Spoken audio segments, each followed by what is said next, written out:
So, Andrew, it really is good to be meeting with you and to talk about your new book. So, Andrew Smiler, I'm just going to hold the book up. You got one up there too, Yeah. and just read briefly your bio for those that don't know you. Andrew P. Smiler, PhD, is an award-winning author, therapist, psychologist. His therapeutic practice focuses on helping teenage boys, adult men, and their families live happier, healthier, and more productive lives. Dr. Smiler is the past president of the American Psychological Association, Division 51, which is the Society for Psychology of Men and Masculinities, which, as I found out, recently recognized him as a Practitioner of the Year in 2025. You're also the past board chair of Male Survivor.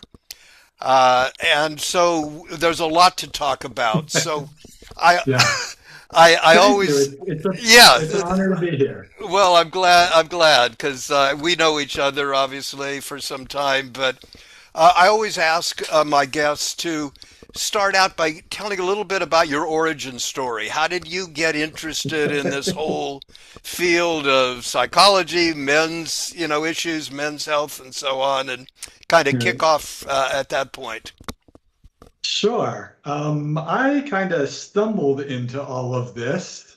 Sometimes I wish that were a nicer story where I was inspired at age 10 or 15, but I just kind of stumbled into this. I got my therapy degree from Towson University in Baltimore in 93. And I moved back to the Philadelphia area where I had grown up because that's where people offered me a job. And over the next 5 years, I was doing what's labeled community mental health work, a lot of public sector work. And I realized that while I was interested in working with teenagers, and particularly teenage boys, most of my colleagues were either interested in working with younger children, the under 12 group, or teenage girls. The staff was often split, close to 50-50 between male and female therapists. But I just kept ending up being the only male therapist who was interested in working with teenagers. And I didn't really think too hard about it. It was great. It was what I liked, and I seemed to connect with the boys and their parents, and they made some progress. But then I went back for my PhD because I thought I wanted to work for university. And the second year of my PhD program, our then hip, young, new psychology professor, Vicky Banyard, taught a Psych of Gender course. And this is 1999, around the time that Bill Pollock's book, Real Boys, had come out. Um, and so, in the course of that 15-week Psych of Gender course, we spent 14 weeks talking about girls and women, and 1 week talking about boys and men. But I discovered in that course, like there are in fact a few folks out there who do research on this.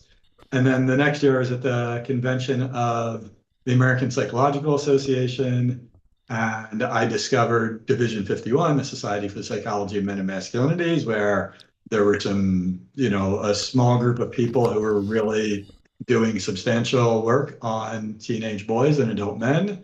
And I've hung with those folks in that interest area ever since. It's an under-researched group.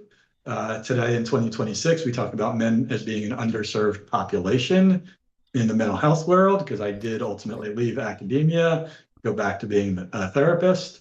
And so it has been a good home for me, but it really was one of those like kind Yeah. of fell into it without really having a plan here, but Well, stayed. that's I'm It's definitely felt glad like you're home. here. I started a little earlier than you did, and it's wonderful to have people in the field like you. And you mentioned Division 51, and you won an award, which I didn't realize you Yeah. had. I know many of the other people that are there and have been past presidents, but maybe say a little bit about Division 51, what that is, and what the award was that you won that was a pretty prestigious award for your outstanding work.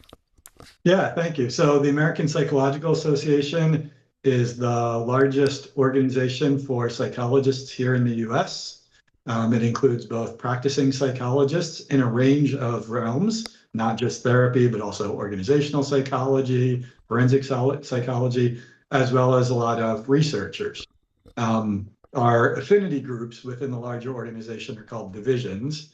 I don't know why. It sometimes feels like an odd word to me, but that's the word we have. And so Division 51, the Society for the Psychology of Men and Masculinities, are the group that is most interested and most clearly focused on men, again, whether that's research or practice. And I felt very honored last year in 2025 to be recognized as Practitioner of the Year. We have several hundred therapists who are in the group.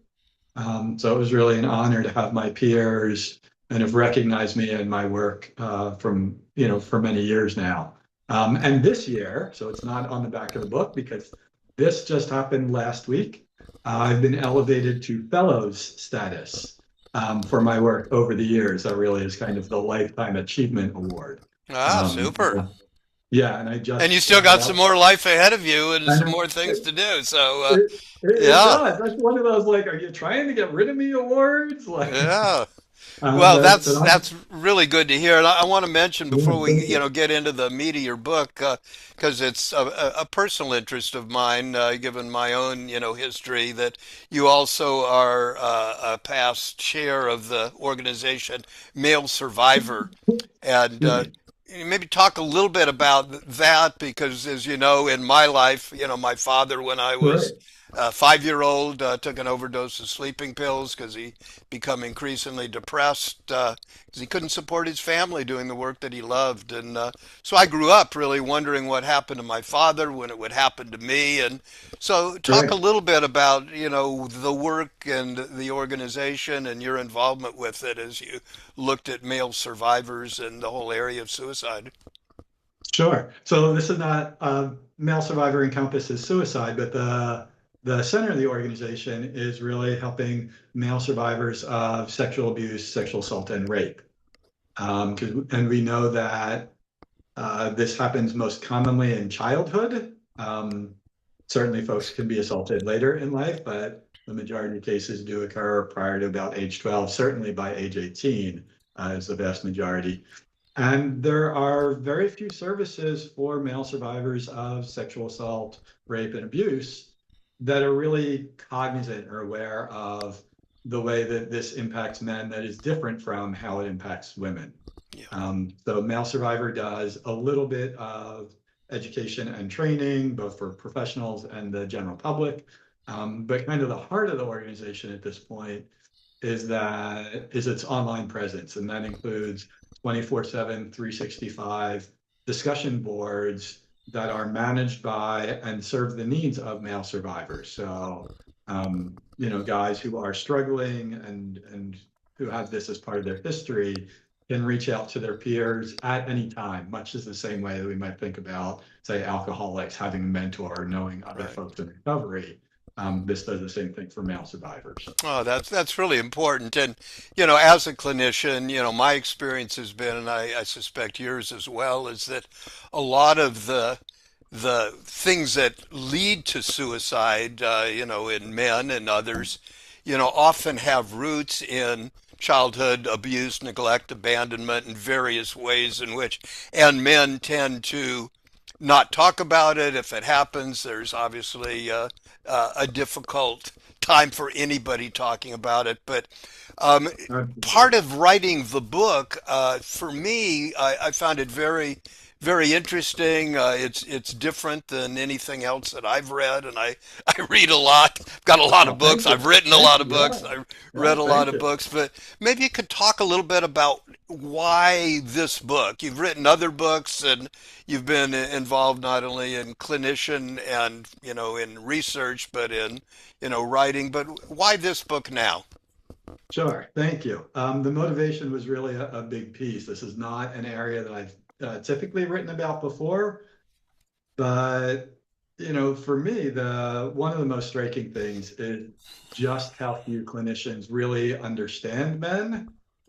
We know, looking at the demographic data from folks like the APA, National Association of Social Work, the American Counseling Association, the vast majority of therapists and therapist trainees and their faculty members are female or female identified. 50 years ago, back in the 1970s, we started when psychology and counseling programs were mostly male dominated. In response to second wave feminism, we started teaching students how to work with women because the field was biased and overly male. 50 years later, the demographics have changed dramatically, but we don't teach female therapists how to work with men, and nor do we teach male therapists how to work with men. And I thought that we really need this as an element of cultural competence. And so that was a big part of the motivation to write the book, because men can't wait another 10 years until the field maybe somehow gets balanced out, right? People need help right now. So if I can help clinicians understand men better, whether those are therapists who've been practicing for 30 or 40 years or folks who are doing their training right now, that was what I wanted to do. So that was really the motivation.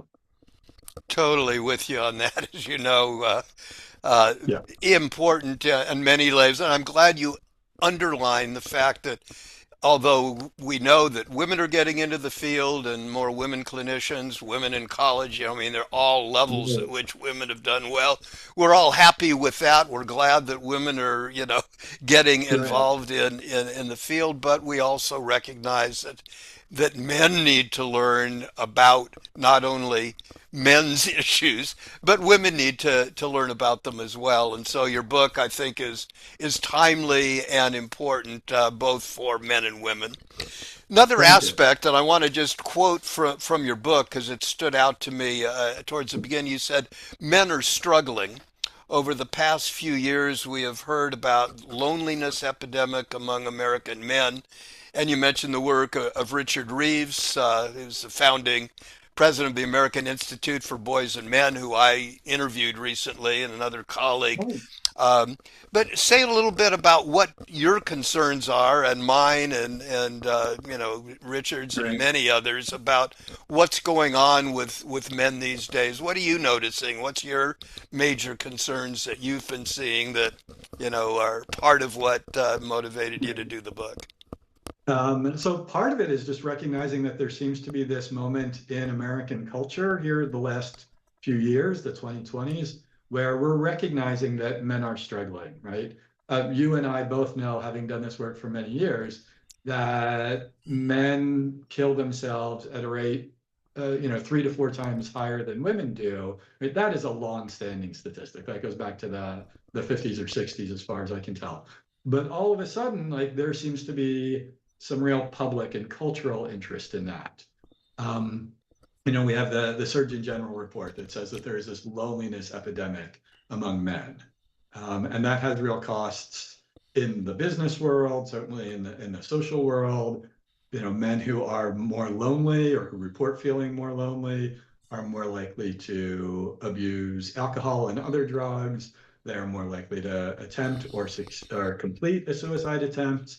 Um, they demonstrate more problems at work, more absenteeism, less effective at work, right? So the impact of that shows up in lots of places. Certainly less present for their family, often feeling disconnected from their family. That's why they're lonely. So it felt like culturally there was this moment, and then again, on the writing side, like I couldn't find another book that is really similar to the one I've written that really explains men and gives people, particularly therapists, a framework for how to understand your male clients, um, beyond just, take people as they are, or you kind of therapy 101 stuff. Yeah. So it seemed like there was a real moment and certainly the need that I mentioned before. Yeah, absolutely. And there's the need to me is on multi levels. The Hmm. timing is such that there's both, I think, an explosion of need. At the same Mm-hmm. time, there's also, fortunately, also an uprising of understanding, of more writing, more people interested in the field, more clinicians and researchers, and people like Richard Reeves who are Right. bringing in specific study on men and masculinity. masculinities and what boys and men need.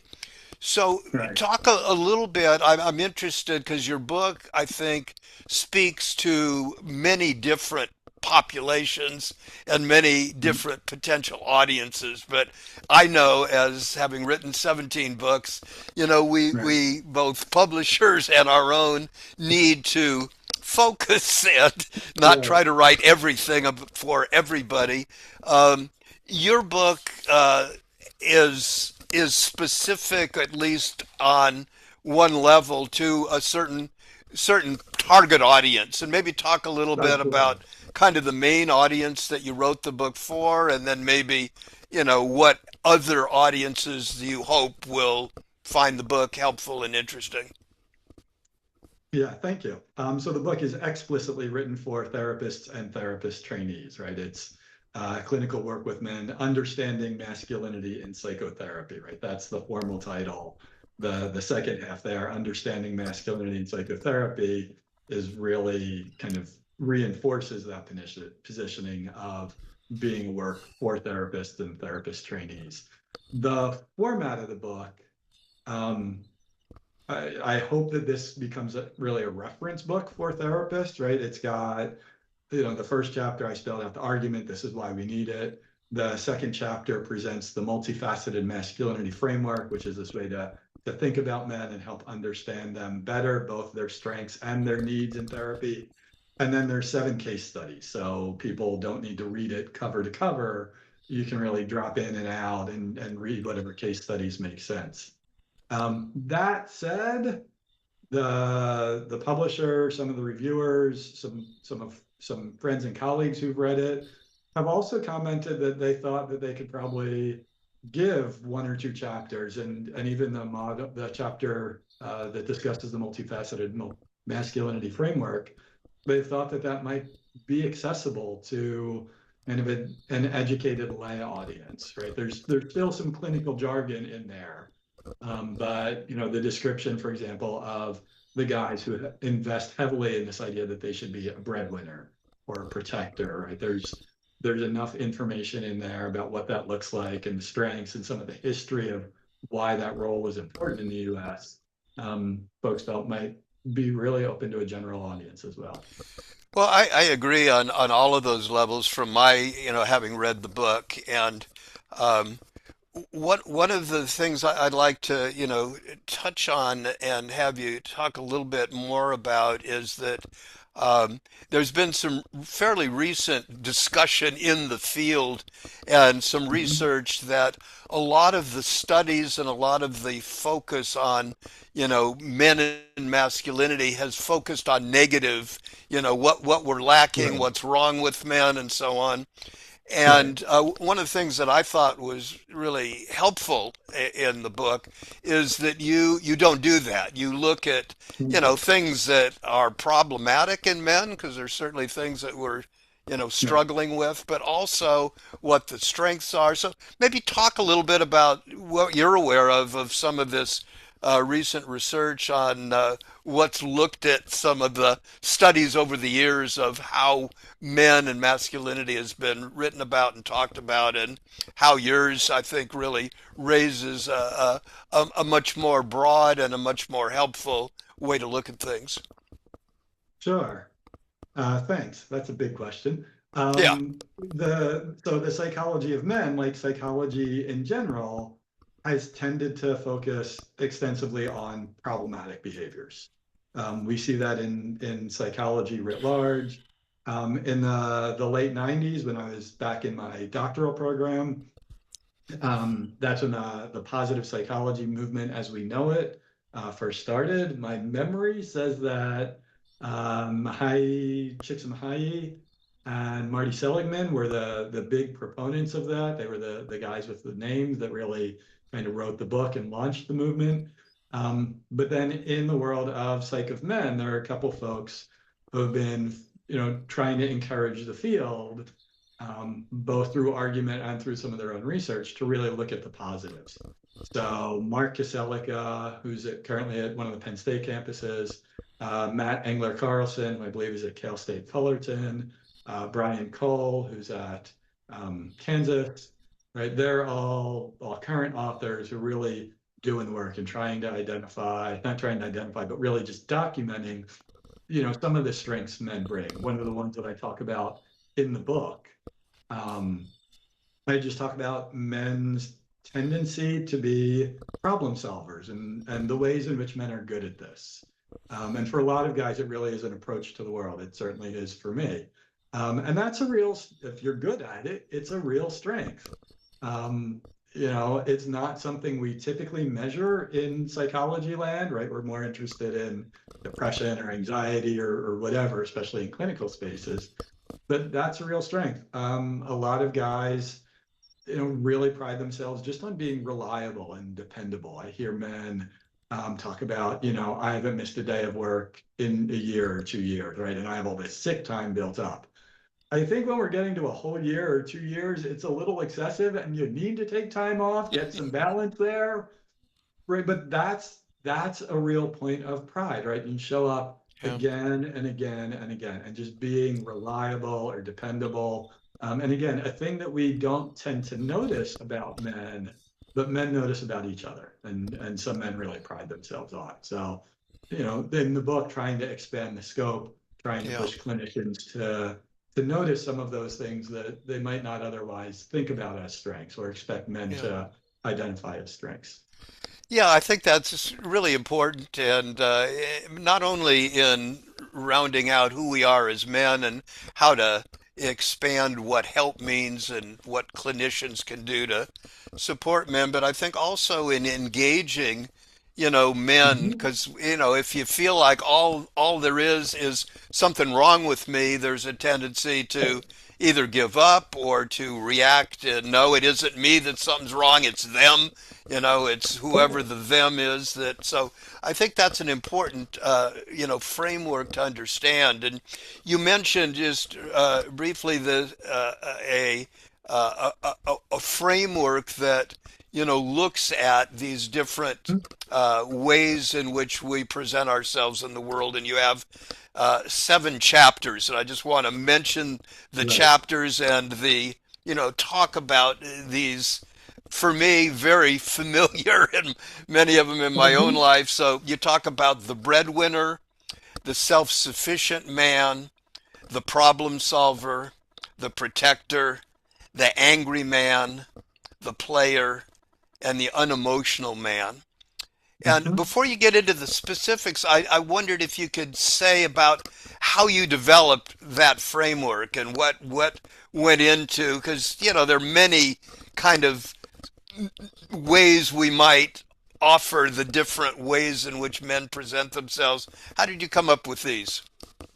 Sure, that's a great question. I'm going to answer this in two parts, and I Yeah. might need you to remind me to do part two. Okay. Um, Part of it was just kind of strategic in the writing. Like I wanted to present, organize the book around these kind of images of men that are very familiar to all of us, including clinicians, right? So for clinicians who haven't really thought about men's lives or how men function, right? And who might just pick this up and be like, I have this one client who's driving me nuts. I can't figure him out. And I want them to look at the table of content and be like, oh, I think that's my guy right there. Right. So I want them hooked in from the table of contents. I don't Mm, need to get 50 pages in to be like, oh, this is relevant. So some of that is just kind of book writing strategy. And I know um, you do some of that as well. Like yeah. I have read the books, right? So how do we get people in, right? Because it's like a lovely book, but if nobody reads it and nobody uses it, it doesn't matter. So Right. some of this is wanting to have an impact. But the other part is comes from this multifaceted framework that I've been talking about. Right. So I argue in the book, and it's based on a 2024 journal article, peer-reviewed article that I was able to publish. I argue that there's really 4 facets of masculinity. We have these masculine types, right? These stereotypes or images of or identities like provider, protector, problem solver. And that's one way that we can think about masculinity. Right? We also have these masculine criteria. These are the rules, right? The do's and don'ts, so-called man box, right?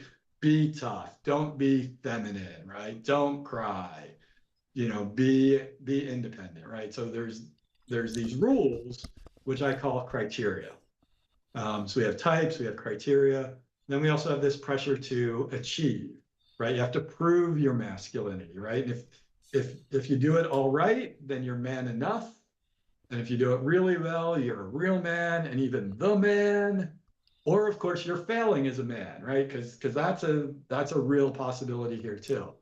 The last 15 or 20 years now, social psychologists Joseph Bandello and Jennifer Bosson have been talking about precarious manhood. That's the name of their model.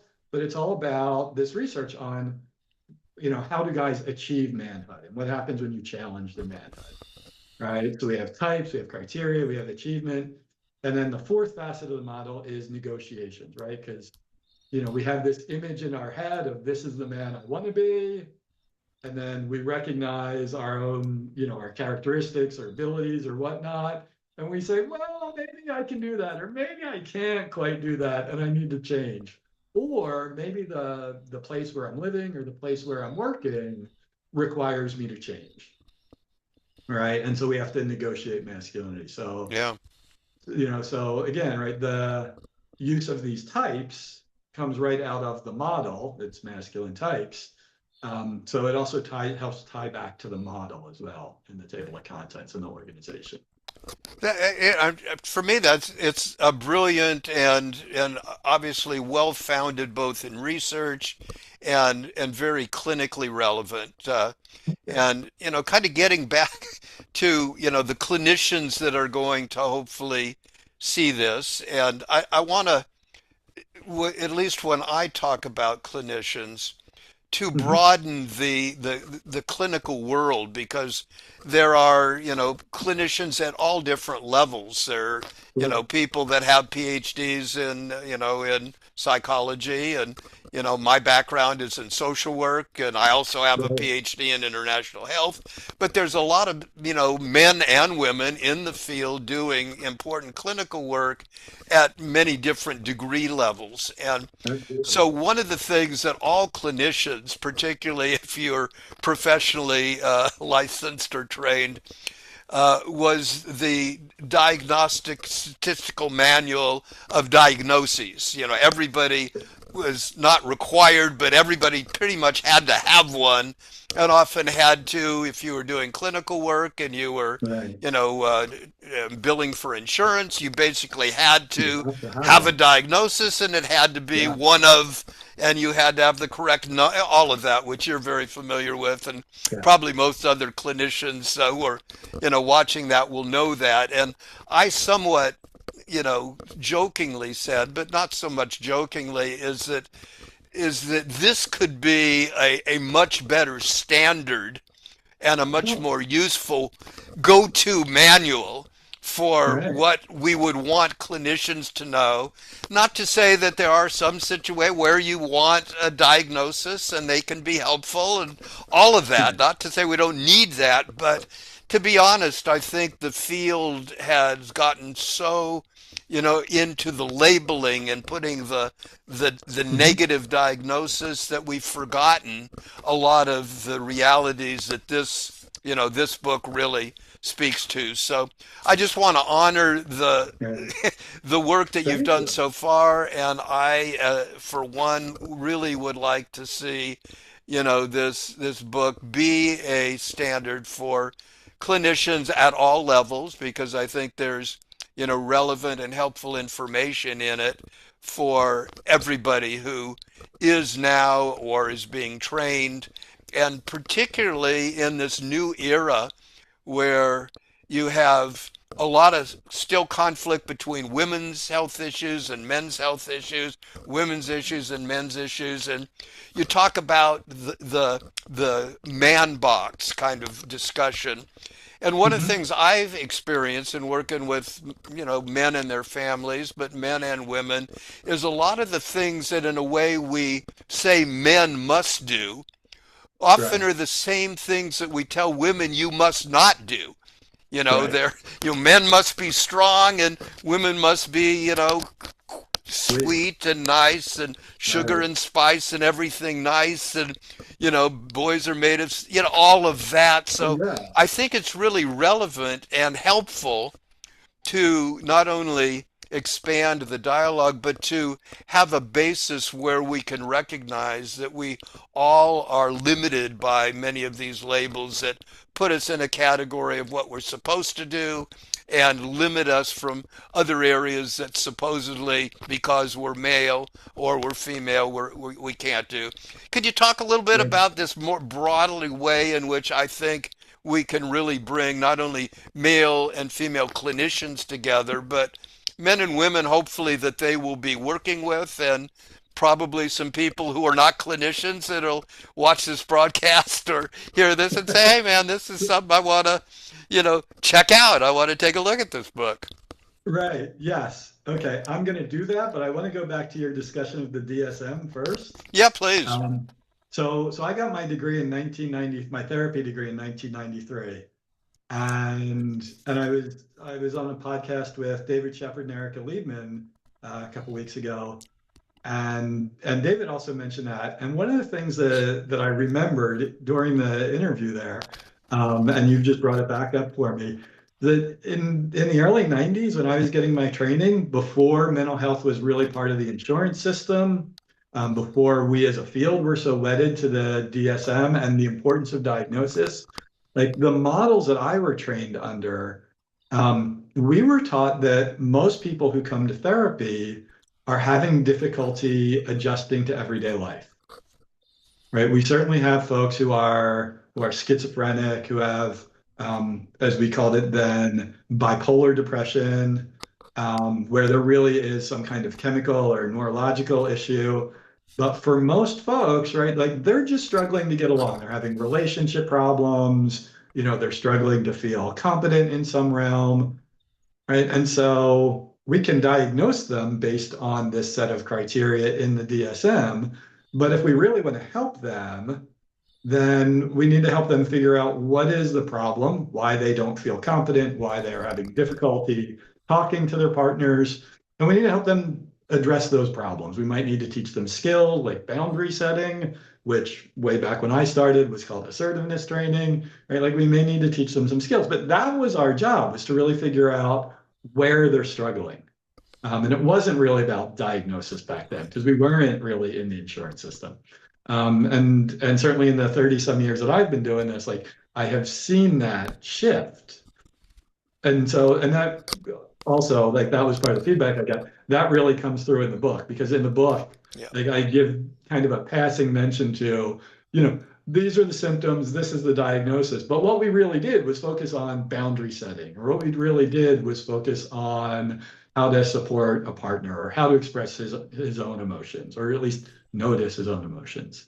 So I think I want to recognize that shift that you were Yeah. talking about. Yeah. Um, and then completely forgot the question that you asked me. I'm sorry. Well, let me just build on what you said. We'll Sure. we'll pick that up in a minute. But in contrast to when I got into the field, as I mentioned, somewhere deep inside it, dealing with my father's problems, I grew up saying I Right. want to help people, and I went off to Right. medical school after I graduated from college, UC Santa Barbara. I went to medical school at UC San Francisco in 1965. So that was kind of my beginning Hmm. of my professional work. And at the time, I found medicine to be not only more restrictive than I thought needed to be and would be Right. helpful, but it was very elitist, obviously, at the time. There were not Hmm. at the time very many women in No, medicine. not Now it's turned 65, around, right. but there were, most everybody who was in medical school at the time were men. And so I transferred out of medical school and went into social work, which was the opposite. At the time I was in Right. social work, there were almost no men. Right. And And there still was, aren't. yeah, and so I'm, finding that this, you know, different approach, which I've, kind of advocated for years and years, is now starting, I think, to take shape, and hopefully that this more both humane, human, and practical, because that's really what Right, we do as clinicians. It's much less important to put the right label on as it is right, to how do we help the people that are coming to us with a range of problems and how do we right. help them. And I think this book and your work does that. So Thank you. maybe you could talk, and I don't know if this is the second part of what we were talking about, but given my experience of the field, so I'm looking back over a period of 55, 60 years in the Right, field. You're looking at it, and in more recent time, but still a long time. right. What do you see has changed in the field that gives you hope, that makes you feel good about helping people? And the world that we're living in, obviously, is a very challenging time. And maybe speak to both what you see as a clinician, what's changed, and what you see are some of the main issues in the world that now hopefully are going to benefit from the kind of help that is clearly needed, particularly for men. That's a great question. So I think so. Some of the changes that I've seen during my 30 some years, um, when I graduated and got my first jobs, we were just starting to talk about focusing on clients' strengths in the practice of therapy. And I was fortunate enough to have a job where we were trained at what at the time was the Philadelphia Child Guidance Center. I think it's since been rebranded. Um, in that and how to do family therapy because that was our job in the community mental health center. And it was very explicitly a strengths-based approach, which was still new in the 90s. That certainly helps feed into and set the ground for the whole positive psychology movement that is also, really comes to the fore at the end of the 90s there. So just that kind of more structured recognition and research into people's strengths, right? That's been a shift that I've seen in my career. I think another big thing that really gives me hope is that there is less of a stigma about seeking therapy today than there was when I was growing up, when I started off as a therapist. I remember having conversations with clients because I was doing in-home work, traditional social work there. Like having conversations with clients about what they were going to tell people as far as like why me and my therapy partner kept showing up at their house, Yeah. whether or not they were going to acknowledge that that we were therapists. Today there is a lot less of that. I rarely have those conversations or hear other colleagues talking about those clients. Certainly have lots of folks both from the entertainment world and more athletes talking about the help that they have been able to get. Sorry, I did turn off my do not disturb. That they have been able to get by seeking therapy. So there's been, greater acceptance of the need for mental health Yeah. and to seek a therapist, um, including, and right, this gets back to why do you go to therapy? Um, there are a lot of anytime somebody's having some kind of struggle in their personal life, right, there is often encouragement to seek a therapist, right? It's not so much, oh, you're anxious, you should seek a therapist, but you seem lonely or you're struggling in this job, right? We're going to find you a therapist, Right. right? So from the public side, not only has there been this greater acceptance of therapy as a good thing, but also this expansion of what it is that therapists might help a person do, right? Yeah. It's not just for folks that, kind of have hardcore mental illnesses. Yeah. Um, so those things both give me a lot of hope. I also think that here in the US, we are in this moment of cultural change. And cultural change always, means a certain amount of upheaval. But in particular for men, I define masculinity as a culture's expectations for men, or for boys and men, right? Simple definition, 5 words, a culture's expectations for men. But every time the culture undergoes a significant shift, so do those expectations for men. And I think, today we're hearing a lot of that with concerns about men's loneliness and men's suicide. From certain folks, we are hearing about the manosphere and the dangers of the manosphere. We also hear about porn and erectile difficulties in ways that, nobody was talking about erectile difficulties 20 years ago, right? Until Viagra came out. And the conversation on who suffers from erectile problems has shifted in those 20 years.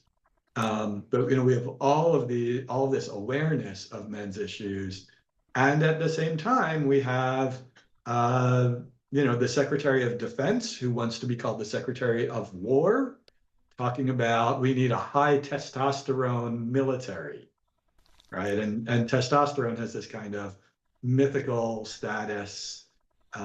We assign a lot of meanings to testosterone that the underlying biology and endocrinology doesn't match up to. Right? So there's lots of Yeah, conversation yeah. about about what it is that we want men to be right now, but mostly it's just a lot of people shouting past each other and not Right. really in dialogue with each other. Well, I hope your book and your work can change some of the at least foundational grounding that we have as clinicians, because now we really need more people who are in the field who can help. Problem Right. used to be, who do I send somebody to?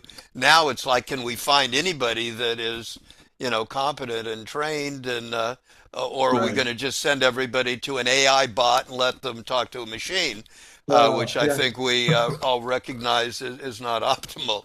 So yeah. before we wrap up and have you tell us how people can get the book, because people find our work in many ways, Right. and how they can find out about you and your work. I want to make just one thing. Before we started this podcast, I asked where you were calling in from, and you mentioned where you live in the South, and I'm in Right. California, and it's hot. And I want to acknowledge just another factor that I think is relevant to this discussion is that, the planet that we all live on, male, female, whatever you identify, is heating up in significant Absolutely. ways that we all recognize, and not just the weather, the heat, but the fact that humanity as a whole is clearly not in balance with the laws of nature. And in my Absolutely. studies, and anybody that studies the natural world, we know that any species that remain out of balance with the laws of nature don't last very long. And I think where this is relevant is that I believe that on some very deep way, our evolutionary roots as hunters and those that, left the camp to go out and see what was out there, men Mhm. were part of that, evolutionary knowing when it was the environment was changing, we better move and go Right. hunt somewhere else. Well, there's no place else we can go to hunt anymore. We got to Yeah. live here. And I think Yeah. part of the loneliness, the anger, the conflict needs to be understood also in the context of there is a deep knowing that things are not going well in the world, and we're not doing very good job at figuring out how to make it better. And so, like animals, we start biting at each other and start conflicting and fighting and having wars and so on. So that's a much broader Right. issue than we will talk Right. about today, but I wanted to Right. But raise it I will, because I think it's relevant, and yeah. um, to And keep us on. Yeah, do you want to say I something will about add that? in, I'll add in one piece of that. Yeah. When we look at kind of the do's and don'ts of American masculinity, there is this real emphasis on independence and just focusing on yourself, Right. or if you're white, your immediate family.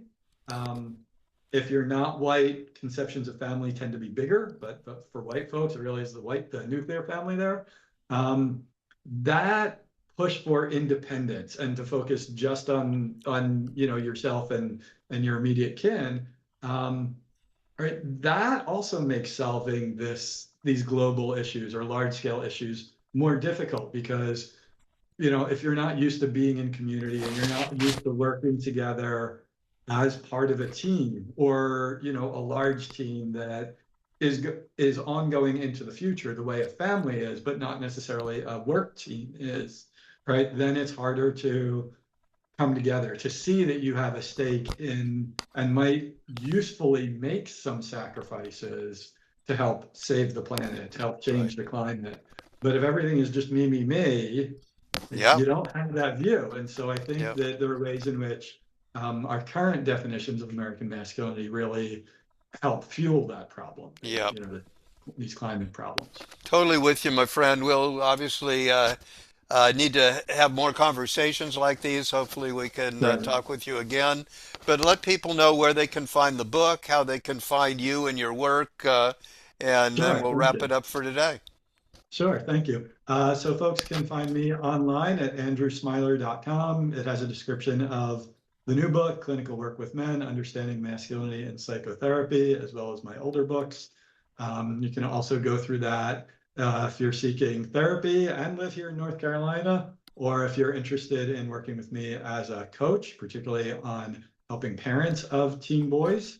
The book itself, again, Clinical Work with Men, Understanding Masculinity and Psychotherapy, available at all of the booksellers, both independent books, big book sites, excuse me, like IndieBound, as well as the big players who don't need me to name them, and available both in print and digitally. All right. Well, it's available, and there's lots of ways to connect with Andrew. And so, thank you again, and we'll wrap it up for today. And thanks again for being here. This has been a really engaging and hopefully helpful time to share with the rest of our world. Thanks again for having me, Jed. It's been a real honor to be here with you. Indeed. Thank you. Farewell for now. Take care.